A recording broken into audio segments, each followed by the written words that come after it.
welcome back to the channel. I'm so glad you're here. Well, one of the reasons why there's so much confusion in the body of Christ over Bible prophecy, it comes from the fact that most of us are guilty for believing what we were taught without double checking to make sure whether it's true or not. And this is the case regarding the pre-trib rapture of the bride and what happens immediately after she is raptured. I was taught that as soon as we go up, we marry Jesus and we go off on a 7-year honeymoon. Well, I've discovered since exclusively studying Bible prophecy that there are no scriptures that indicate this, and there are no types and shadows of a 7-year honeymoon after the pre-trib rapture of the bride. It's just not in the Bible. So we need to find out, where is this teaching coming from, and why is it still being spread? Well, there are movies being made, and there are blog posts being made, and there are memes, slogans that are spread on social media that share this theory. Well, the problem with teaching this is that they lead to more inaccurate teachings because it puts the church in a position where she must find ways of substantiating these claims, which leads to even more confusion. So, where did our ordained clergy and Christian influencers come up with this 7-year honeymoon idea? Because although there is scriptural evidence that it was the custom of the Gentiles to observe a 7-day wedding feast, there are no scriptures that tell us that it was the custom of the Jews. Since the Jews often adopted Gentile practices, perhaps over time they adopted the pagan customs as well. But we cannot assume that God approved of this or that he will do the same when it comes to a 7-day or a 7-year wedding feast in heaven. So let's look at the Philistine custom of a 7-day wedding feast that involved Samson. It's in Judges chapter 14, and we'll start with verse 10, and we'll be in the New American Standard Bible. So it starts out in Judges chapter 14, verse 10. Then his father went down to the woman, and Samson made a feast there, for the young men customarily did this. So we need to stop right there. And we must ask, which young men customarily did this? The Jews or the Gentile Philistines? Well, the answer is in the very next verse, verse 11. When they saw him, they brought 30 companions to be with him. Verse 12. Then Samson said to them, let me now propound a riddle to you. If you will indeed tell it to me within the 7 days of the feast and find it out, then I will give you 30 linen wraps and 30 changes of clothes. Well, we cannot help but notice it was only Samson and his father that went to the Philistines' customary wedding feast. Samson's mom, his extended family members, and none of Samson's friends attended this feast. The Philistines even had to supply Samson with Philistine friends for their Philistine feast. Samson and his father were going along with the cultural norms of the pagan Philistines. Therefore, how can our ordained clergy even consider that this was a Jewish custom when reading this passage? Now let's study the second situation where we see a 7-day wedding feast mentioned in the Bible, and this one involves Jacob. So this is from Genesis chapter 29, and we'll start in verse 21. Then Jacob said to Laban, give me my wife, for my time is completed, that I may go into her. Verse 22. Then Laban gathered all the men of the place and made a feast. All right, stop there. Where was Jacob? He was there in Paddan Aram. And it was the men of that place that Laban gathered the men to give his daughter a 7-day wedding feast.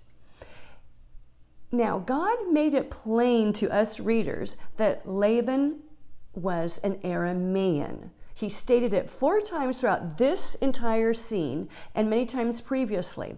But that's in Genesis 25:20, 28:5, chapter 31:20, and 31:24. So we really have no excuse for not seeing this was a custom by Laban, the Aramean, and his region, his culture. This 7-day wedding feast was not Jacob's custom, or Isaac's custom, or Abraham's custom.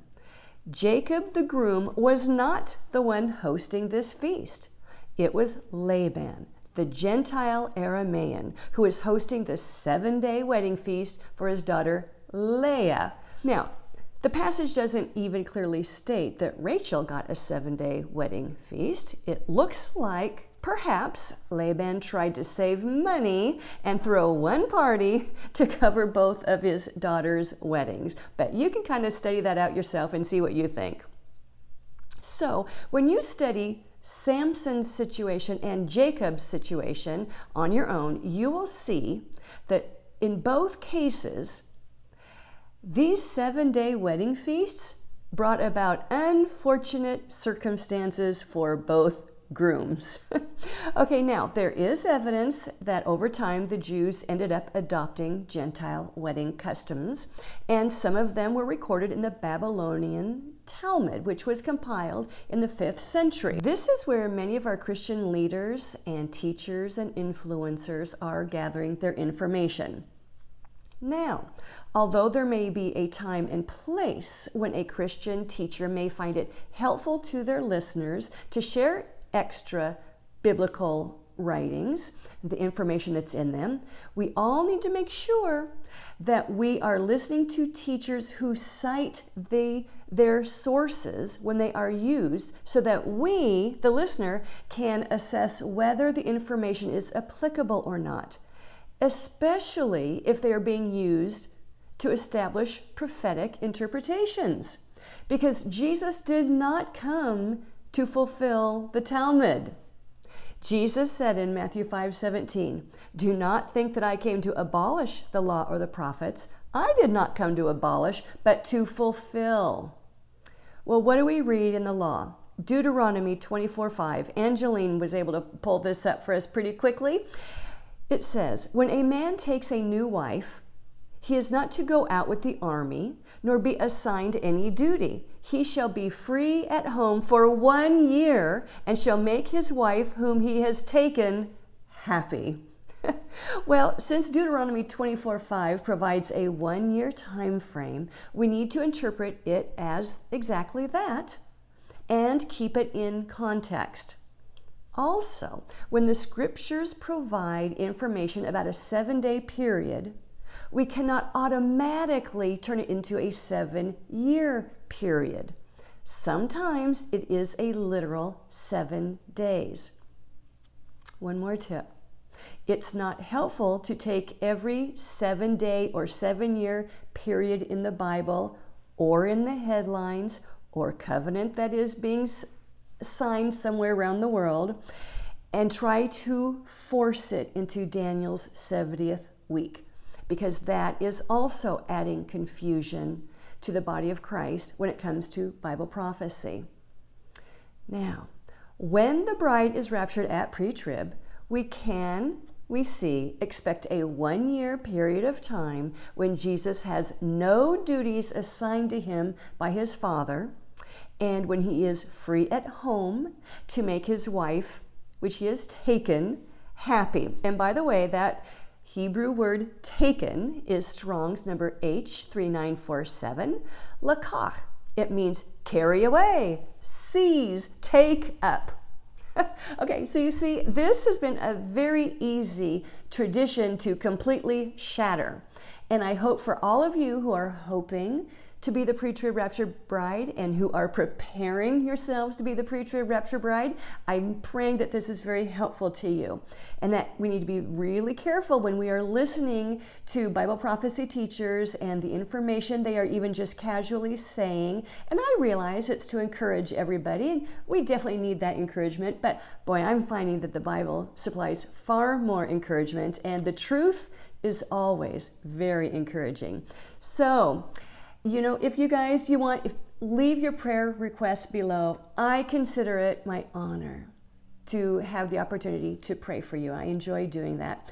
If you have minor children, please don't leave their legal names. But if you do have children or teenagers or young adults, please let me know that in your prayer request as well, because I have a family and I would be happy to pray for them just like I pray for my own family.